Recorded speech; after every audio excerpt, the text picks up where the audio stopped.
எங்கப்பா ஏகப்பட்ட வேலை. அண்ணியையும் பசங்களையும் பார்த்து விசாரிச்சேன்.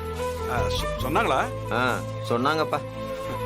பொங்கல்னால நம்ம ஊர் தானே, எவ்வளவு சந்தோஷமா இருந்தது தெரியுமா?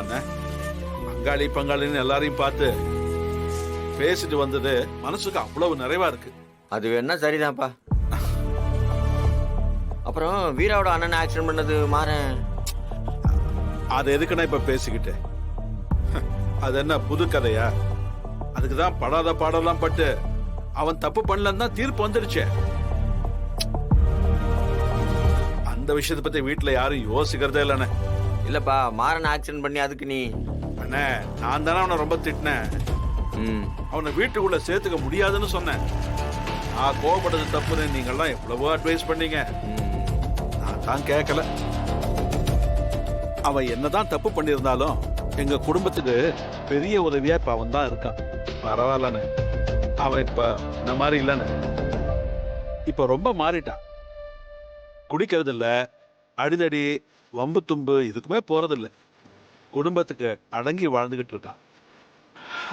பாப்போம் இன்னும் எத்தனை நாளைக்குன்னு. இந்த ஆளுங்க எங்க பத்த வைக்க போற? இல்லப்பா, ராகவன். அப்பா,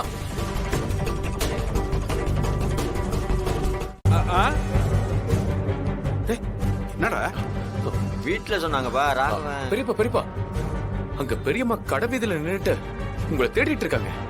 நீங்க இங்க என்ன பண்றீங்க? அவ இப்ப இங்க வந்தா? அங்க பாருங்க, அங்க 3வது தெரு இருக்குல்ல, அங்க வெயிட் பண்ணிட்டு இருக்காங்க. போய் பாருங்க போங்க. அவ எதுக்கு இங்க வந்தா? நான் வரவே சொல்லலையே. ஐயோ பெரியப்பா, உங்களை தேடிட்டு இருக்காங்க, போங்க. சரிப்பா, நான் வரேன். ஐயோ போங்க பெரியப்பா, உங்களை தேடிட்டு இருக்காங்க, போங்க போங்க. சரி போங்க. என்னப்பா இவர்கிட்ட போய் பேசிட்டு இருக்கீங்க? இவர் சரியான பிளேட் ஆச்சே. டேய், நீ இப்படி கோச்சுக்கிட்டு வீட்டை விட்டு வெளியே வந்து கடை போட்டதெல்லாம் தப்பா இருக்குண்ணே. சாப்பிட்டு சாப்பிட்டு சாப்பிட்டு.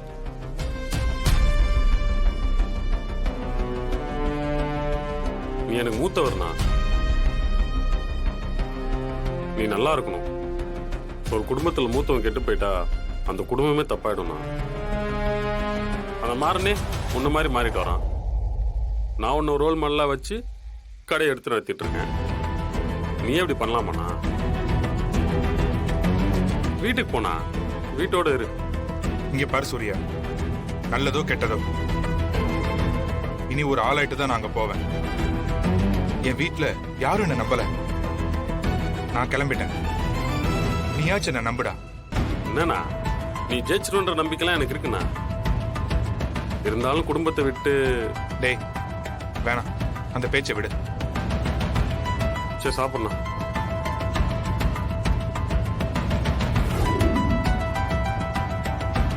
எப்படி? நான் கை கழுவிட்டு வரேன்.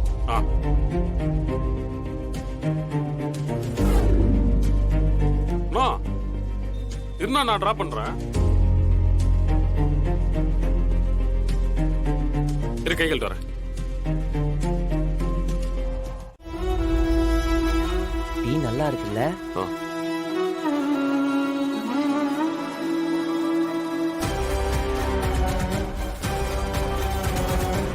டேய், அடே என்னடா? என்னடா ராகவன் இவன் கூட சுத்திட்டு இருக்கான்? எவன் கூட? அதுதான் என் கூட சண்டை போடுறதுக்குன்னு 6 அடிக்கு வளர்ந்து நிக்கிறானே, சூர்யா பைய. அவன் கூட சுத்தினா என்ன? ஏய், அவனே என் மேல கான்ல இருக்கிறான், கூட இவன் வேற மேல மேல ஏத்தி விடுறதுக்கா? டேய், அவன் அப்படிலாம் பண்ண மாட்டான்டா. அவனுக்கு ஓ மேலதான் காண்டு, நம்ம குடும்பத்து மேலயோ எங்க மேலயோ கிடையாது. அவன் என்கிட்டயும் ஃப்ரெண்ட்லியா தான் பழகுறான். ராகவனை உனக்கு எதிரா மாத்துறதுல அவனுக்கு என்னடா பிரயோஜனம்? இல்ல இல்ல, இவனெல்லாம் நம்ப முடியாது. ஏற்கனவே இவனே விஷம் தலைக்கேறி சுத்திட்டு இருக்கான், அவன் இன்னொரு விஷம். ரெண்டத்தையும் சேர விட்டா நம்மளுக்கு தான் ஆபத்து. டேய் விட்ரா, சாப்பிட ஏதாவது வந்திருப்பானுங்க. ஆமா, மேடம் உன்ன அந்த சதி வேலைக்கெல்லாம் அதுக்கப்புறம் கூப்பிடுறது இல்லையா? எந்த மேடம்? அதான் Viji madam, which means your ex-wife. டேய் சும்மாறா. ex-wifeனு சொன்ன உடனே அப்படியே சினுங்கிறியே.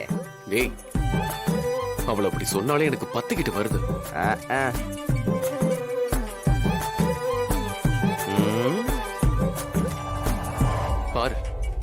சொல்லி வாய மூடல. கரெக்டா அந்த 7:30 போன் அடிக்கிறான். இதுக்கெல்லாம் சாவே இல்லடா. சரி சரி அட்டன் பண்ணி பேசு. கண்டிப்பா ஏதாவது முக்கியமான வேலையா சொல்லுவா. போடா, வேணாம். அவ குரலை கேட்டாலே ரொம்ப இரிட்டேட் ஆகுது. ஏய் அப்புறம் சந்தேகம் வந்துரும்டா. உன் மேல இருக்கிற நம்பிக்கை போயிடும். பேசு. ம்ஹும். வேணாம்டா, இன்னொரு தடவை கூப்பிடுவா, அப்ப பேசிக்கிறேன். இல்லன்னு வச்சுக்கேன், நம்ம 2 பேரும் வேலை இல்லாம வெட்டியா சுத்திட்டு இருக்கோம்னு நினைப்பா. இப்ப மட்டும் வேலையா பாக்குறோம்.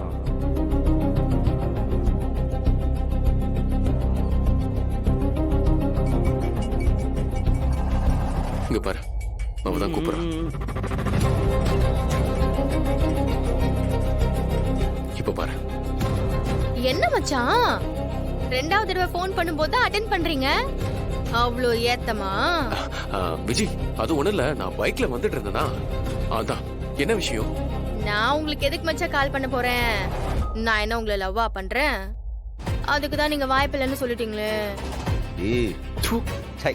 சோகம் அடிக்கிறான். மச்சான், இந்த மாரண வீராம என்ன பண்ணிட்டு இருக்காங்க? ஆ, ஆ. என்ன பண்றாங்கன்னா புரியல. இல்ல மச்சான், எப்படியும் அவங்க சைலண்டா இருக்க மாட்டாங்க. எனக்கு எதிரா ஏதாவது ஒரு சதி வேலை பண்ணிட்டு இருப்பாங்கல்ல, அதான் கேக்குறேன். சொல்லுங்க மச்சான். கொஞ்சம் தெரிஞ்சா முன்னாடி எச்சரிக்கையா இருக்கலாம்.